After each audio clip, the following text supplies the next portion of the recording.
અનરાધાર વરસાદથી સુરતમાં ખાડીપુરની સ્થિતિ। પાણી બેક મારતા ઘરમાં પાણી ઘૂસ્યા, રસ્તા પાણીમાં ગરકાવ।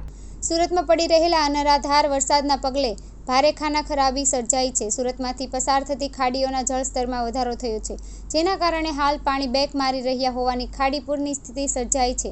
મીઠી ખાડીના કારણે લિંબાયત વિસ્તારમાં પાણી ભરાવાની સમસ્યા સર્જાઈ છે। ઘરમાં પાણી ભરાઈ જતા લોકોને હાલાકીનો સામનો કરવો પડી રહ્યો છે। બીજી તરફ રસ્તાઓમાં પાણીમાં ગરકાવ થઈ જતા વાહન ચાલકોને પણ પરેશાનીનો સામનો કરવો પડી રહ્યો છે। મીઠી ખાડી અને ભેદવાડ ખાડી હાલ ભયજનક સપાટી સુધી પહોંચી ગઈ છે। બીજી તરફ સીમાડા ખાડીમાં પાણીનો ભરાવો થયો છે। લિંબાયત વિસ્તારમાંથી પસાર થતી મીઠી ખાડીના પાણી નીચાણવાળા વિસ્તારોમાં ફરી વળ્યા છે, જેના કારણે ઘરમાં પાણી ઘૂસી જતા લોકોને ભારે હાલાકીનો સામનો કરવો પડી રહ્યો છે। લોકોના સ્થળાંતરની ફરજ પડે તે માટે ત્યાં પણ તંત્ર દ્વારા તૈયારીઓ કરી દેવામાં આવી છે।